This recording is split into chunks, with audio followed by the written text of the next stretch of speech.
du jour au lendemain avec Edgar Morin pour 2 rééditions, Mes démons chez Stock et La méthode dans la collection Opus aux éditions du Seuil.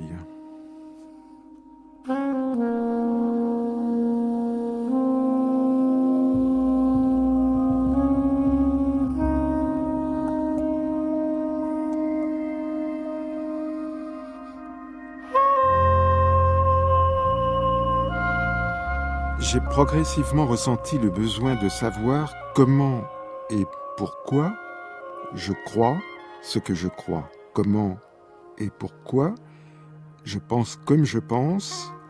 Et au bout du compte, réexaminer ce que je pense à la racine même.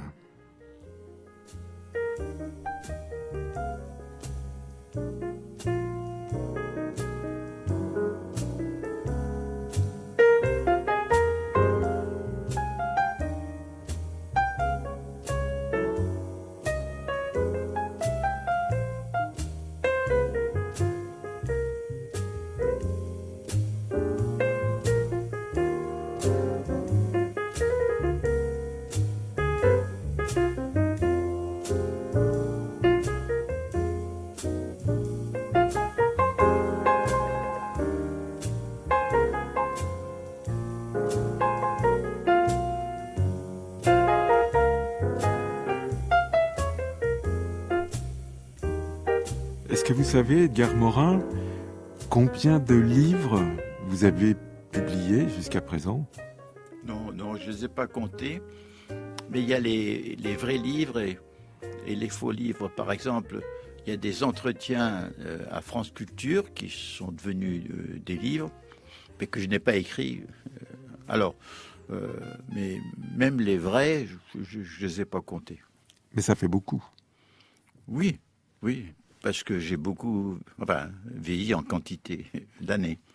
Beaucoup de livres, beaucoup de langues aussi dans lesquelles ils ont été traduits, dans beaucoup de pays. Et tout ça, pourtant, c'est le résultat de ce que vous appelez dans Mes démons, dont nous allons parler ce soir, d'un cheminement autodidacte. Oui, c'est-à-dire que j'ai été amené, parce que je n'avais reçu aucune culture, aucune vérité de la part de mon maire, c'est pas mal comme ça, de la part de mon père, et que ma mère est morte à 30 ans, me laissant à 10 ans dans un état de vide, d'interrogation infinie. J'ai dû trouver mes propres vérités à travers des livres et aussi à travers des films. Alors l'autodidactisme, c'est en partie ça. C'est-à-dire que d'un côté, pour moi, la lecture des romans d'Anatole France, un auteur qu'on ne connaît plus aujourd'hui, mais qui était l'image même du scepticisme. On disait ça le scepticisme souriant. Et qui écrivait dans une belle langue. Et qui écrivait dans une très belle langue. D'un côté, ça m'a appris le doute pour lequel j'étais prédisposé, puisque je n'avais aucune vérité. D'autre part, j'étais très frappé par Tolstoï et Dostoïevski, qui m'incitaient à contempler la souffrance, l'ambiguïté humaine, le besoin de foi. Et puis, il faut dire aussi, bien sûr, j'étais à l'école, j'étais au lycée, mais ce ne sont pas mes professeurs, y compris les professeurs de littérature ou de philosophie, qui m'ont fait faire des découvertes. Prenez par exemple, en philosophie, d'un côté, Marx, mais si vous ne considérez pas Marx comme un philosophe intégral, mais Hegel, que j'ai lu à l'incitation d'un ami hongrois marxiste, a été important pour moi. Les choses décisives, je les ai appris même plus tard quand j'étais en Californie dans les années 69-70. J'ai découvert des auteurs que je ne connaissais pas et qui m'ont eux-mêmes modifié. Je suis un autodidacte Mais j'ai toujours eu besoin des œuvres d'autrui pour me former. Ce n'est pas seulement tout seul que j'ai appris. Mais vous le rappelez, en tout cas dans ce livre, Mes démons, dont la première édition avait paru en 1994, qui est réédité aujourd'hui. Pas de culture au départ, pas de vérité, pas de certitude, mais le doute et la présence de la mort. Oui. Présence de la mort. Une première présence qui était inconsciente en moi, c'est que, bon, ma mère, qui avait une lésion au cœur, a voulu me faire avorter, ce qui à l'époque était tout à fait illégal.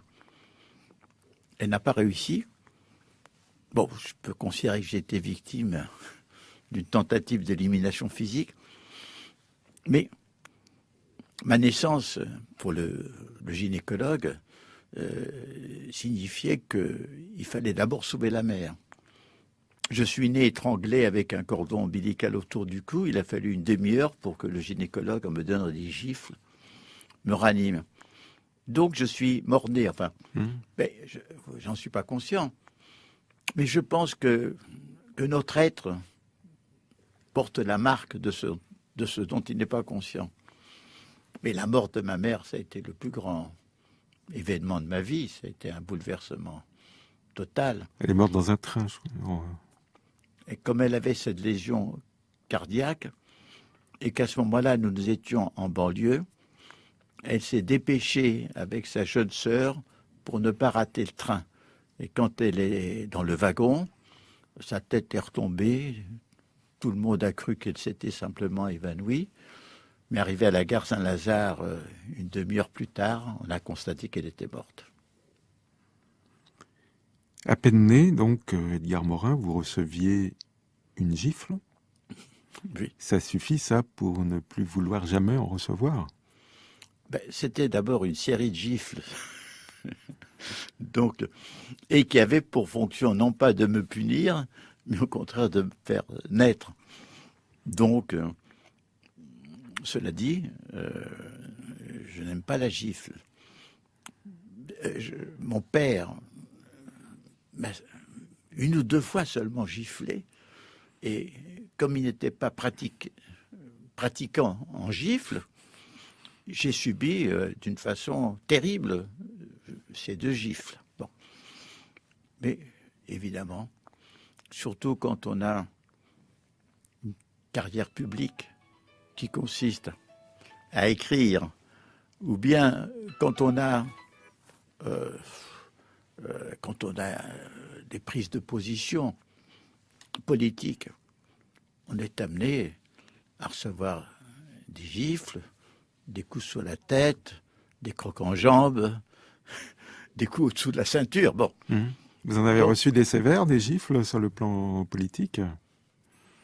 J'en ai subi des durs, mais que j'ai pu accepter en me disant que d'autres avaient subi beaucoup pire que moi. Quand j'étais exclu et attaqué par les communistes, d'abord, c'était un genre d'insulte rituel qu'on donnait à tout exclu ou à toute personne soi-disant anticommuniste. Donc je savais que ce tombereau d'insultes ne s'adressait pas à ma personne en tant que moi-même, mais en tant qu'exclu et rejeté. Quand il y a eu, à propos d'articles que j'ai faits sur Israël-Palestine, des accusations aussi imbéciles que d'antisémitisme, voire même de vouloir la destruction d'Israël. Alors que vous êtes né dans une famille d'ascendance judéo-espagnole. Voilà, oui. Donc, oui, c'est pour ça que c'était particulièrement absurde. Et à ce moment-là, je me suis dit, c'est vrai, mais d'autres ont subi. Enfin, je pensais à ce que avaient subi les trotskistes ou les communistes. Enfin, je me suis toujours dit, Morin n'est pas Jésus. Bon. Alors, donc, ma rationalité s'efforce de relativiser. J'ai été très attaqué par un sociologue. Alors, j'étais en permanence, qui avait une haine purement aussi sans doute impersonnel à mon égard. Bon, j'en ai souffert parce que je suis quelqu'un qui aime être aimé. Bon, enfin, ce sont des choses qui font mal, mais qui ne vous détruisent pas. Il n'y a pas que les gifs dans la vie, il n'y a pas que des choses qui font mal, il y a des choses qui font bien, et ces choses, ça s'appelle les livres, bien souvent. Mais avant de connaître les livres, ceux dont vous parliez tout à l'heure, et beaucoup d'autres, il y a eu la rue de Ménilmontant, et là, c'est votre première culture que vous y avez acquise. C'est vrai, parce que dans la rue de Ménilmontant de l'époque, il y avait d'abord un petit libraire, enfin pas un libraire, il avait une charrette, il vendait des livres d'occasion, et ça m'a... C'est là que j'ai acheté les Balzac, le Stendhal, tout ça. Et il y avait 3 cinémas. Et pour moi, le cinéma était très important, parce qu'il y a des œuvres qui marquent fortement entre 12 et 20 ans. Et pour moi, des films aussi bien sur le plan de la mythologie amoureuse comme l'Atlantide de Pierre Benoît avec une reine Antinéas sublime incarnée par une actrice allemande, Brigitte Henn, que l'opéra de Katsu, que le chemin de la vie, un film soviétique. Mais il est évidemment que j'ai baigné dans la culture, disons, populaire, qu'on peut appeler culture de masse. Mon père lui-même, il adorait les chansonnettes. Ma mère, elle aimait le bel canto italien. C'est ça ma première culture. Et je dirais que je ne l'ai jamais abandonnée, même quand je suis passé de moi-même à goûter la musique, la dite grande musique, à goûter les œuvres de philosophie, même les cinémas d'auteurs, les films d'auteurs. Mais j'ai pas perdu cette culture. Par le roman, par le livre, en général, vous êtes arrivé au monde. Je crois que vous avez beaucoup d'estime pour le roman, mais qui est un genre pourtant que vous n'avez pas vraiment pratiqué. Parce que justement, j'ai beaucoup d'estime pour le roman. Je me suis toujours dit... D'ailleurs, j'ai fait un manuscrit que fort heureusement j'ai perdu au cours d'un déménagement. Mais j'ai toujours pensé que pour être un romancier, il faut être génial. Alors que pour travailler dans le domaine des sciences humaines, il suffit d'être intelligent. Alors, ça c'était bon. Mais l'autre chose, c'est que de plus en plus, je me suis rendu compte que le roman comble la grosse lacune des sciences humaines. Parce que dans les sciences humaines, vous avez toujours des êtres humains abstraits, privés de leur subjectivité, de leur passion, de leur singularité. Alors que la merveille du roman, c'est que nous voyons des personnes, des personnages qui sont dans un lieu. Dans Balzac, c'est merveilleux. On décrit le décor, leur habitude, leur habitat. On peut même décrire les guerres à laquelle ils participent, comme dans Tolstoï, La guerre et la paix.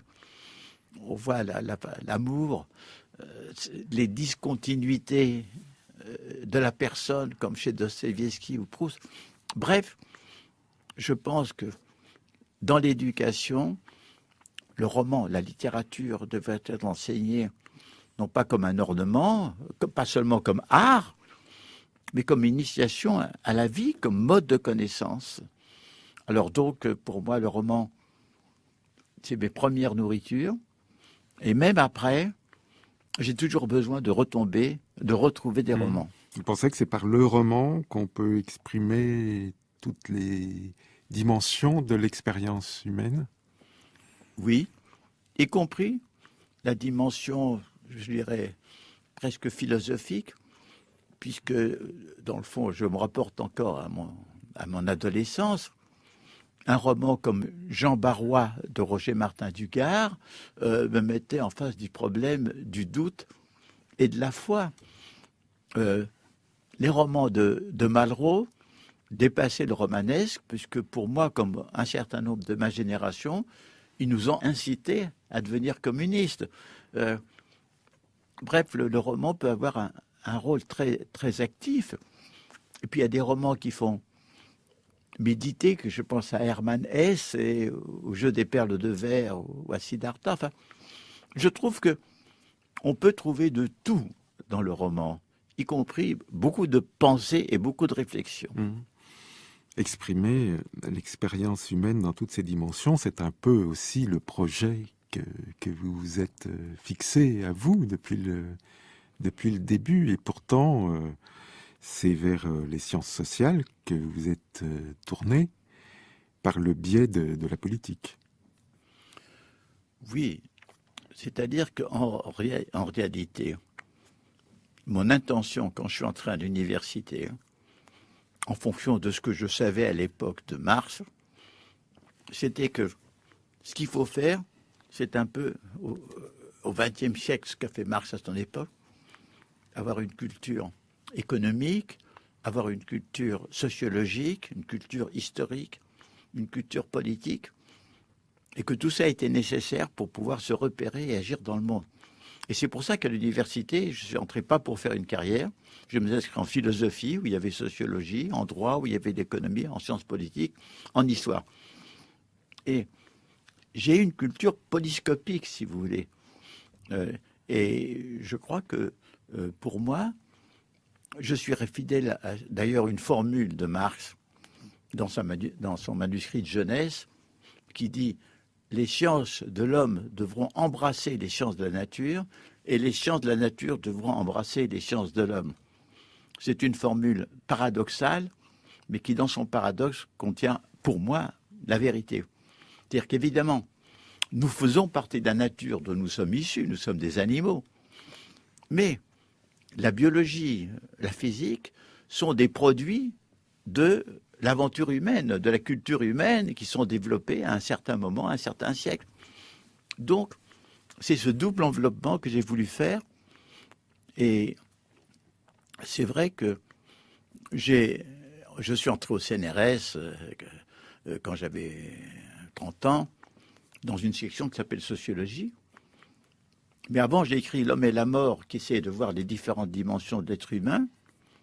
Après, j'ai écrit Le paradigme perdu, puis la méthode. Pour moi, la sociologie est une composante de ma façon de penser, mais ce n'est pas ma base d'où je suis parti. Il est évident que j'ai fait des livres plus, je ne dis même pas sociologiques, mais historico-sociologiques que d'autres, comme Une enquête en Bretagne, comme Une au Plosvel. C'est vrai que j'ai fait des articles dans Le Monde sur le B68, mais l'étiquette de sociologue me rétrécit. Et par contre, la politique, il faut penser que, bon, quand j'ai 13 ans, c'est un âge vraiment où le monde entre dans la cour du lycée et dans des jeunes esprits. C'est quoi? C'est Hitler qui arrive au pouvoir, et puis après, ça va être l'Anschluss et tout le reste. La guerre, ça va être l'université pour vous, la guerre. Oui, tout à fait. Mais je veux dire, l'avant-guerre est un objet de pensée, de réflexion. Et pour moi, qui était quand même un fils unique, un orphelin, la politique, c'est une façon d'être lié aux autres, d'être lié au monde. Et bien entendu, le moment clé, c'est le moment où je m'engage à la fois dans la résistance et dans le communisme. Et là, c'est une culture d'existence que vous allez acquérir, non seulement par cette expérience de la guerre, mais aussi par cette autre expérience qu'on peut appeler l'amitié, avec Rue Saint-Benoît, Robert Antelme, Marguerite Duras, Dionys Mascolo et quelques autres. Tout à fait. J'avais certes des amis très proches et très chers au lycée, mais que la guerre a séparés. Et puis, il faut dire que le moment décisif, c'est quand j'ai compris qu'il y avait une différence entre vivre et survivre, qu'on peut survivre, mais vivre, c'est dans les conditions qui étaient celles de l'époque, c'était risquer sa vie. Alors c'est pour ça que c'est un thème qui m'est revenu quand j'ai fait un livre sur la mort. Mais c'est vrai qu'il y a eu une fraternité et que parmi les frères que j'ai eus, il s'est trouvé donc Dionys Mascolo, que j'ai connu en premier, puis Marguerite Duras, que j'ai connu en second, puis Robert Antenne. Plutôt, qui m'avait connu d'abord, puisque j'avais été à une réunion du groupe d'où il était issu, le groupe de Mitterrand, et qu'il savait, parce qu'ils s'étaient dit entre eux, Edmond c'est moi, va venir, attention, c'est un communiste. Mais moi, je l'ai connu quand il est revenu de déportation, et c'est vrai que pour moi, c'était un des grands et merveilleux moments de ma vie, que cette communauté, après la guerre, quand du reste, avec Violette, j'ai habité chez Marguerite Duras et qu'on vivait ensemble pendant 2 ans. L'homme et la mort, donc ce grand livre que vous avez cité à plusieurs reprises, vous l'avez publié en 1951, et c'est un livre qui a eu de grands lecteurs. Je pense à Georges Bataille, par exemple.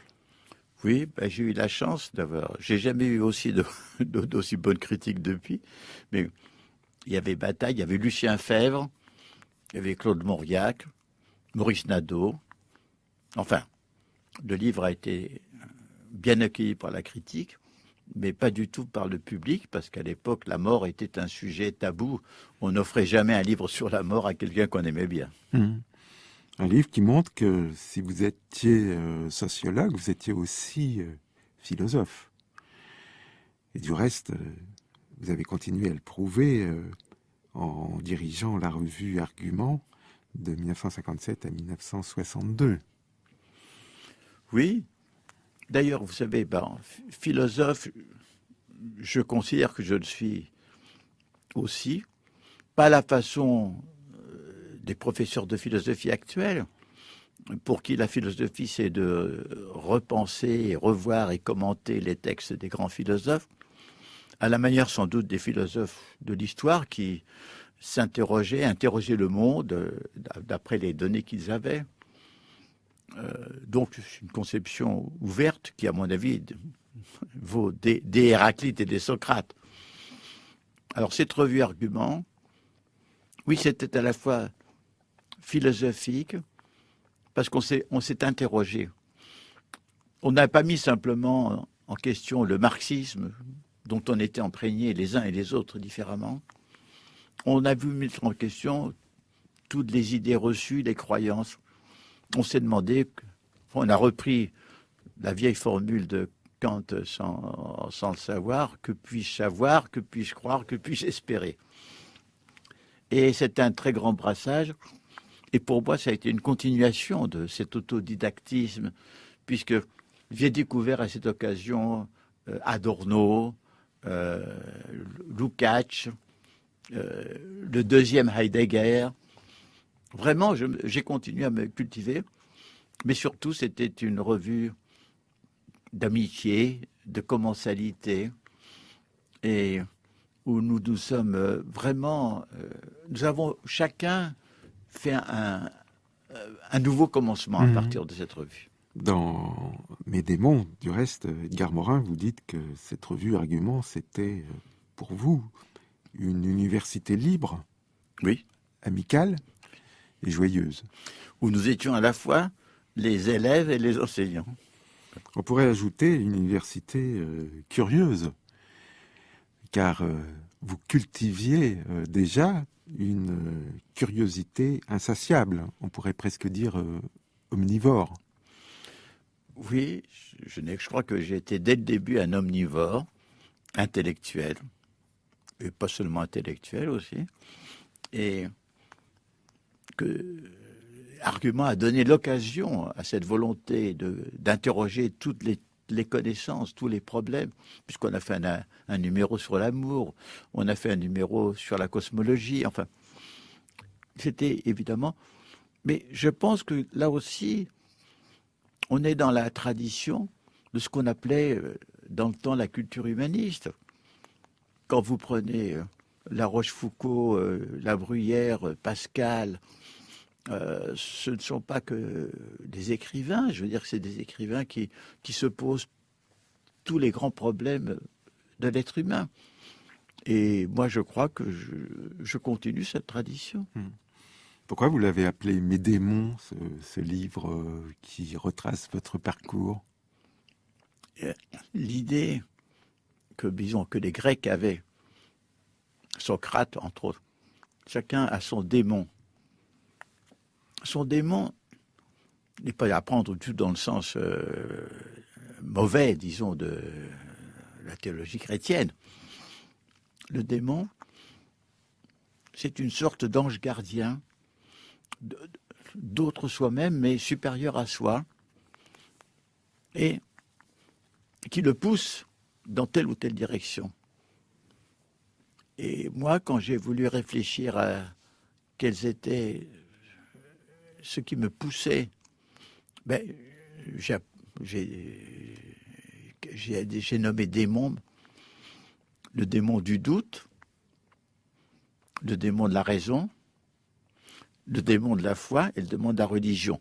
Mais pas la religion dans le sens d'une religion révélée, dans le sens peut-être plus ample. Par exemple, pour moi, le communisme a été une religion de salut terrestre.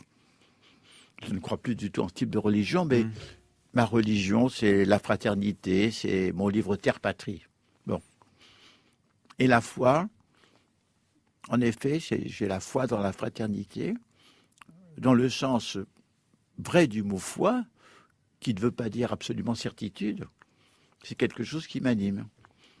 Et alors, comme j'ai ces 4 pulsions, ou poussées, ou instances, ou démons, qui sont en conflit les uns avec les autres, mais qui en fait sont complémentaires et sans lesquels je ne serais pas ce que je suis, le seul moment où mon démon du scepticisme et de la rationalité a été recouvert par les 2 autres, c'est quand j'étais communiste, si vous voulez. Ils n'ont pas été éliminés, mais ils n'étaient pas très éveillés. Bon, mais voilà, c'est tel que je le suis à cause de ça. Le marxisme, pour vous, aujourd'hui, c'est complètement fermé ou encore un tout petit peu entrouvert? Pour moi, et je pense que c'est dès l'époque d'Argument, j'ai mis Marx parmi une constellation de penseurs qui restent importants et féconds. Le marxisme en tant que marxisme, pour moi non, c'est fini. Mais Marx en tant que Marx va rester, va durer, et beaucoup de ses pensées, de ses diagnostics, notamment ceux sur le capitalisme, restent valables. Mais les bases de sa philosophie, de sa conception sont limitées, mutilées. Donc, j'ai dépassé le marxisme. Et je dis le mot dépasser dans le sens où Hegel nous l'a appris, c'est-à-dire on conserve ce qui a été dépassé, on ne le rejette pas, on ne le vomit pas. J'ai conservé cette expérience. Et vous pensez que quelque chose va permettre de faire chanter les lendemains, maintenant? Maintenant, l'idée d'un aboutissement de l'histoire, ou du moins d'une étape décisive, comme dans le marxisme, la société sans classe, il n'y a plus cette idée. Pour moi, l'idée dominante, c'est celle d'une voie. Il y a un chemin. L'humanité, qu'elle le veuille ou non, ne pourra pas s'arrêter. Elle risque de s'auto-suicider, certainement, avec les armes nucléaires ou la dégradation écologique. Mais l'important, aujourd'hui, je pense, c'est d'indiquer une voie. Et bon, c'est à ça quoi je travaille. C'est pourquoi les lendemains ne chantent pas, mais les lendemains ne pleurent pas nécessairement. Mais vous ne croyez pas qu'il y a quelques diables qui essayent de prendre la place des démons? Moi, je crois que dès le départ, Dieu et Satan sont le même. Il y a une chose qui m'a beaucoup plu dans le roman de Saramago qui s'appelle « L'Évangile selon Jésus ». Saramago imagine que c'est Jésus qui écrit sa propre histoire. Et à un moment donné, Jésus est au milieu d'une barque. D'un côté, il y a Dieu, et de l'autre côté, il y a le diable. Il regarde l'un, il regarde l'autre, et puis il voit que Dieu a certains traits qui ressemblent à ceux du diable, et que le diable a certains traits qui ressemblent à Dieu. Ouais. Pourquoi? À l'origine, pourquoi ils sont le même? Parce que dès l'origine du monde, vous avez ce qui est détruit, vous avez une sorte d'explosion. Vous avez la matière qui fait le génocide de l'antimatière. Vous avez la destruction. Mais dès l'origine du monde, vous avez ce qui relie, ce que maintenant j'appelle la reliance. Vous avez les particules qui se relient en noyaux, les noyaux qui se relient en atomes, etc. Et l'univers est l'objet de cette dualité formidable où sans arrêt il y a des nouvelles organisations, des créations, des complexités, et de l'autre côté, la destruction, la mort. Donc, je ne peux pas imaginer un monde sans qu'il y ait l'un ou l'autre. D'un côté, un monde parfait ne serait pas un monde, il serait totalement immobile. Et un monde qui ne serait qu'imparfait, il serait complètement voué à la désintégration. Alors l'imperfection fait partie du monde, mais aussi il y a quelque chose de bon et de bien dans le monde. Et ce qui devrait nous permettre de ne pas trop pleurer, est-ce que ce n'est pas cette curiosité dont nous parlions tout à l'heure? Peut-être, encore que pour moi, pleurer n'est pas exclu, à condition d'ajouter rire, sourire. Parce que Spinoza disait ne pas pleurer, ne pas rire, mais comprendre. Moi, je trouve que la formule est un peu trop froide. Moi, je dirais pleurer, rire, comprendre. C'est-à-dire, on ne peut pas se détacher de l'importance de notre affectivité. Et que pour moi, l'aptitude au bonheur signifie l'acceptation du malheur dès que ce bonheur est brisé. Alors, je n'exclus pas les larmes, mais ne les excluant pas, je n'exclus pas la joie. Et pour moi, le monde, la vie, c'est ce qu'il y a de pire et ce qu'il y a de meilleur. Enfin, c'est atroce et c'est merveilleux. J'arrive pas à les dissocier. Mais il y a des moments où je jouis du meilleur. Il y a des moments où même je jouis de la beauté d'un paysage, d'un papillon, je ne sais pas. Donc voici notre destin. On ne peut pas séparer irréductiblement le bien du mal, le bonheur du malheur. Et donc, il faut assumer que tout bonheur se paye, ce qui m'arrive. Mmh.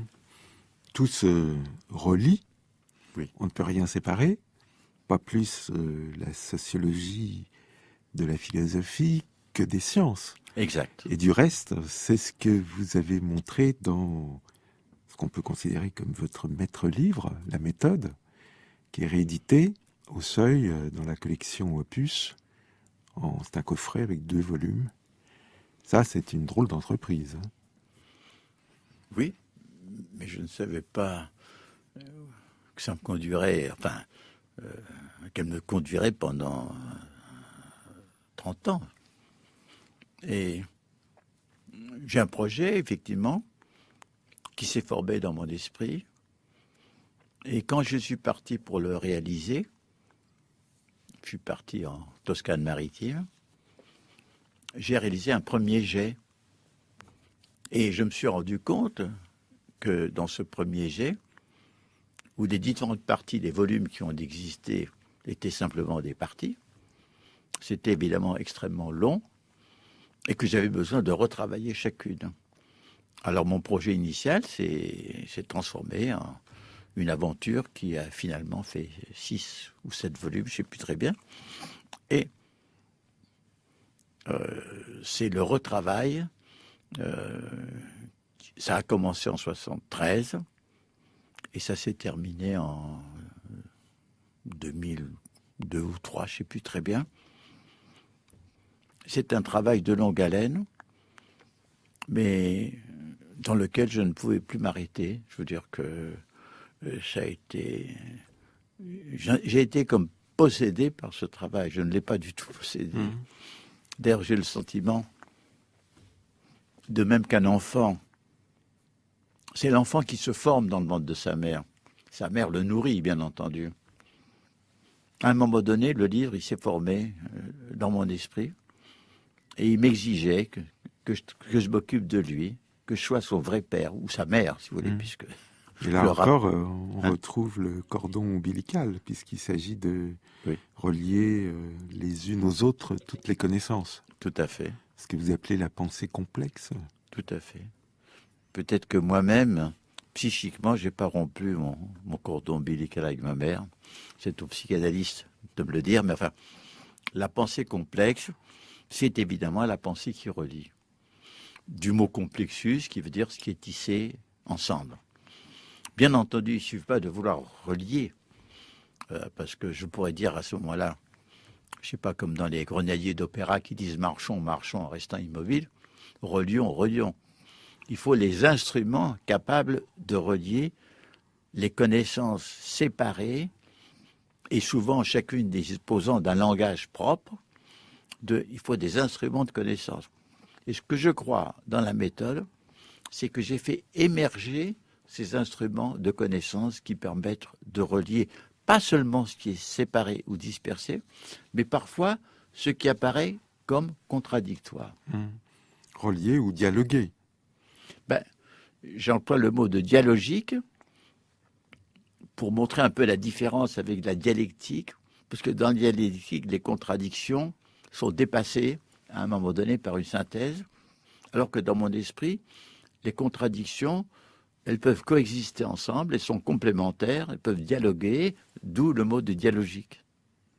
Et finalement, c'est une nouvelle culture qui s'impose avec ces 30 ans de recherche qu'est la méthode. Écoutez, je suis abouti, excusez-moi cette impropriété, j'ai abouti à l'idée qu'il fallait réformer la connaissance, parce que nous avons des outils de connaissance excellents pour séparer les choses, mais nous n'avons pas les outils pour relier. Il fallait réformer la connaissance, et même plus réformer la façon de penser. De là m'est venue l'idée qu'il fallait réformer l'éducation. Et j'ai commencé à me vouer à cette tâche. J'ai fait 2 livres, 3 livres même dans ce sens-là. Et je m'y suis voué concrètement partout où je voyais que mes idées pouvaient en quelque sorte germer et donner naissance à des réformes, comme c'est arrivé dans un certain nombre d'universités en Amérique latine. Et puis, je me suis dit que, puisque nous sommes dans une époque planétaire, où tout est entremêlé, l'économie, le social, le religieux, le politique, le démographique, nous n'avons pas une pensée capable de traiter ces problèmes fondamentaux et globaux. Et j'ai pensé que la réforme de la connaissance, la réforme de la pensée, doit nous aider à pouvoir le maximum possible comprendre ce qui se passe à cette époque planétaire et essayer d'intervenir pour éviter les catastrophes vers lesquelles va l'humanité si le processus actuel continue. Donc, je suis catapulté sur une tâche pédagogique et sur une tâche politique.